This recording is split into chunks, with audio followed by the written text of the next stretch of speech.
Olivia here. Today I wanted to share something with you guys because, like, in my town recently, there has been a murder case, right? I think it was not even a month ago, it was a few days ago, a murder case occurred in my town. And the reason why I wanted to talk about it is because it's become a very big topic here in my town.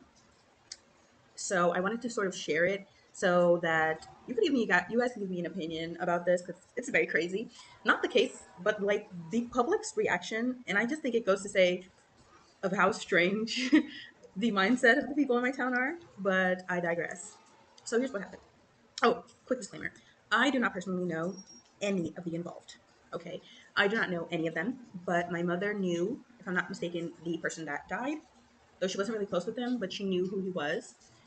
And she also knew the old man. I think the only person in the story that she did not personally meet or see at least once in her life was the woman. So here's what happened. This couple, they are I would say elderly, but they're not young. They're pretty old, like 40 and up, 50 and up. I'm saying this because their children are adults. And let me give you a bit of a context. They have been together for years. And what happened was the man in the relationship, he found out. I'm going to give him a fake name to make it easier. Let's say Alan. Let's say Alan. So Alan found out that Patricia, let's say her name is, Alan found out that Patricia was cheating on him with a specific guy, let's say Dave. Alan found out that Patricia was cheating on him with Dave, a younger man.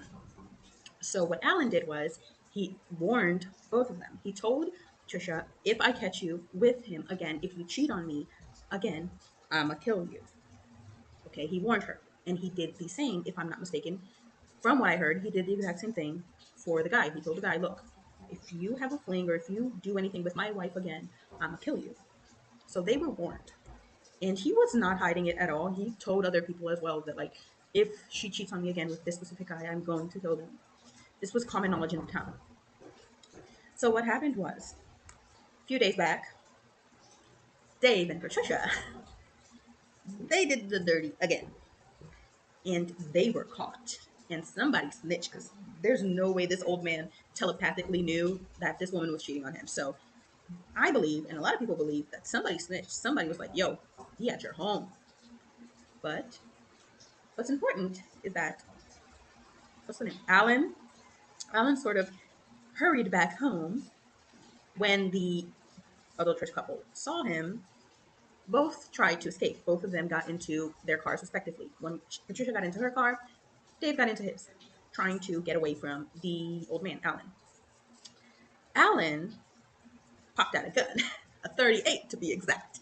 So Alan's over here with the 38. There are two cars, one with Patricia, one with Dave. And Alan's like, okay, I'm going to kill this bitch with the son of a gun. So what does he do? He shoots one bullet at each car. Mind you, Alan is, if I'm not mistaken, according to the story, I think he was on a motorcycle. Or he was, like, this part is not, like, clear to me if he was on a motorcycle or not. But he was armed with a 38. And he shot one bullet at each of the cars. The bullet that went towards Dave got him straight. Like, it hit him and he died. Okay, he died quick. The bullet that hit Patricia was a different story because the bullet that hit Patricia, for some reason, hit a part of the car, which slowed down the trajectory of the bullet and sort of hit her about here, from what I was able to find out. It hit her here. So much so, it wasn't even deep because when the doctors took her to the hospital and they removed like her bra and stuff, the bullet fell. It wasn't even lodged that deep into like her chest, so it fell. That was her luck. From what I heard as well, and most of the people who either seen the scene or heard about it have commented here in my town, Alan was in front, like he was in front of Dave's car. So had Dave accelerated or had Dave drove a little quicker, he most likely would have run over Alan, which, according to my mother, will work in Alan's favor. Because since Dave could have run over Alan, the bullets he shot could be considered self defense. If not for the fact that everyone knows that he claimed that he would have killed Patricia and Dave. But okay, that's what happened. The part that kind of caught me like, oh my gosh, was that after the incident, Patricia's kids, because let me give you some context. Patricia, when she married Alan, she already had a few kids from her former relationship. The dad of those kids apparently didn't have much involvement in their like growing up, so Alan assumed the role of the father of the family. He was the provider, and he took care of Patricia's kids as if they were his own. Why is this important? When news broke out, because here in my town, like I said, it's this big, it's small, meaning when something happens, everybody gonna know about it like that. So when this case happened, as soon as she was put in the ambulance and they had to go to the neighboring town, everybody knew about it. So Patricia's kids, hearing what happened, guess what they did? Instead of going to Patricia to see if she survived, or instead of hurrying to the hospital, Patricia's kids hurried to the police station to try and help Alan. They, all of them, protected Alan, which is the part that sort of leaves me like, because everybody knows Alan shot at Dave and Patricia. They know the gun was his. He purposely shot. There were witnesses, from what I heard, and he had claimed before that he would get rid of Alan and of Dave and Patricia. So everybody knew that he shot at them, including her kids. So what caught me off guard was that her own kids kind of stayed on Alan's side. And not just that, the majority of my town is on Alan's side. Everybody is on Alan's side. Nobody is on Patricia nor Dave's side, including Dave's parents. Because get this, Dave, his parents found out that he had died. Of course, they were sad, they cried and everything. But according to them and according to the people in town, his parents claimed that despite him dying, it was to be expected because he had been warned beforehand, and they had told him to stop seeing her beforehand. And it wasn't like a case of, oh my gosh, they were in love or anything. No, it was just a fling. To make matters worse, almost like I think the next day, their conversations were leaked. Their last conversations on the phone was leaked, which according to Dave's parents was very, very embarrassing for them. So they did not blame Alan. They don't feel like they're not angry at Alan, but they're disappointed at their son. You know what I mean? And in those messages, one of the things that caught people's attention is that in the messages, Dave told Patricia that he did not want to continue their relationship because they both had been warned by Alan, and that he was not going to risk getting killed by Alan just for a fling. Patricia insisted that Dave go see her, claiming that it was the last time. This is the last time. After this time, we'll be over with. We'll just be friends, okay? We won't hook up again. It's just this one time. Come on, just one more time, just for old time's sake. And Dave gave in. See, guys, this is the don't think with your bottom head because it never ends well. It never ends well. But anyways, Dave gave in, claiming it would be the last time, and that cost him his life. So now there's this chat being shared around the whole freaking town. Everybody knows about it and everybody's seen it. And my mom, being the completely normal person she is, started to inquire because, like I said before, my mom owns a salon, which is one of the best parts about my mom owning a salon is that all the tea comes to me. I ain't got to leave my house. But I digress. My mom owning the salon, she started to inquire and ask people, and she wanted to know if they had photos of the body. Because this is a very weird thing that happens in my town. Okay, every single time there's a murder case, or every single time someone's killed or they die, the photos of the body, like even if it's like a bystander that took it, immediately end up in groups. Everyone gets to see the body. It's weird. But and my mom particularly has a very weird taste of liking to collect these. She wants to see it because my mother, I don't know if she was a police officer in her past life or what's going on there, but she is fascinated with trying to figure out the details of these cases that occur in the town. And I can't blame her because so am I. But anyways, what happened was it took like a few days for there actually to be photos. But when it finally came out, a lot of people were theorizing that the bullet had hit Dave in the head. But from what I heard, it didn't really hit him directly in the head. It hit him someplace near the head, and the blood sort of like splashed on his face and dried out of it, so it looked uglier than it actually was. But I digress. After the conversations were leaked, a debate initiated in my town. So people were taking sides. The thing is that the person with the most support is Alan, because, like I said before, Patricia's kids were on Alan's side. Dave's parents did not blame Alan. The people from the town, everybody protecting Alan. Nobody protecting Patricia. And here's a continuation of what I was saying. After Patricia went to the hospital, she did not die. Her wounds were not severe. She survived. And one of the things that I think made people be even more on Alan's side is that she is posting on social media. She's posting on the internet. She's posting as if like it's not like she's posting as if nothing had happened. It's almost as if she doesn't care that much about her former lover. It's almost as if, okay, he died, whatever. Let's make this about me.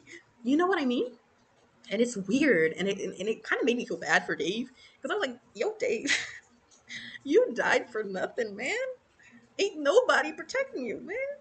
And it's weird. It's weird, but like, I personally, I don't think I have a side. I think I'm sort of like on a hill eating popcorn, watching everything go down because I'm watching everybody be super into this case while I'm just like, give me more tea. You know what I mean? Because like my mom, she's on Alan's side. She has said it. She's on Alan's side. Because here's what the people on his side are claiming. They stated that he worked his ass off for her, which is one of the things they said. Another thing they said was that he was a very good father. He raised the children so well, in fact, that they cared more about him in this case than they did about her, which to me also says a lot because I'm like, your mom almost died and you're on your stepfather's side. So that to me, it sounded a bit weird and it sort of made me wonder, like, why? But I heard that it's because he was a very, very loving father and he was very present and everything. To the point where, if I'm not mistaken, I don't think he got out of jail yet, but he is probably going to get out. It's not going to take that long because not only are the people on his side, but the children all reunited to fight for his freedom. All of them. So, including they actually, her Patricia's kids called his sons and daughters from other places, and they came down to the town just to defend this old man. And personally, here's what I think, my opinion, my personal little opinion. I don't think murder is justified per se. I think there are very few cases where I think that murder will be justified because, like, I'm not perfect. I'm not a goody two shoes. I would say that sometimes I can be a little bit more morally gray. So, yeah. But I don't feel like this was justified. But at the same time, I don't feel like Alan is 100% villain. And one of the things that got me in this is that aside from the fact that this case took a proportion that it did, like it's become very, very talked about in my town in very few days.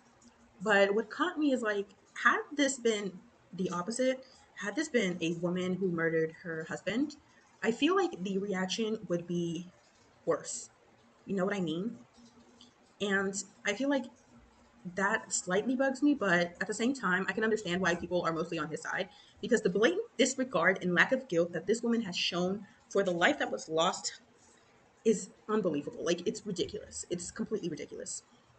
Because, like, a man died and he wouldn't have if you just accepted, like, if you just hadn't cheated per se. And I'm not saying Dave is completely innocent. Dave has his reasonable amount of guilt, okay? I'm not saying he's innocent.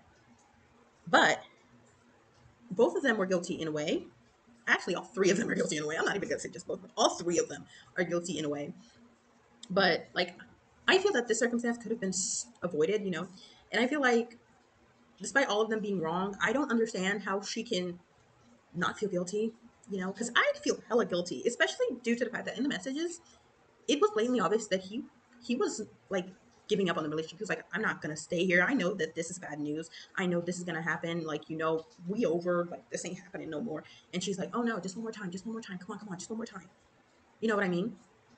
So like, if I knew that someone died specifically because I insisted on continuing something that I knew was wrong, I feel guilty. Especially since he only went because she literally begged. Like, the messages are very clear. She begged him for one more time, you know, and it wasn't a case of like love, because if it was love, she would be feeling guilty. She's not feeling guilty about anything. And up until what I saw, I don't even think she's gonna try to like keep him in jail either. So it just goes to show that he's not gonna stay in jail. He's most likely gonna get out, especially since in my town, murder very rarely has actual consequences. But I just found it so interesting the extent that this case went and the debate of, okay, is he the villain or is she the villain? In my opinion, everybody's wrong. Everybody's the villain. I think everybody's wrong, okay? But it's just my opinion. So I just wanted to share that to you. I just wanted to share it because it just fascinated me. But anyways, bye.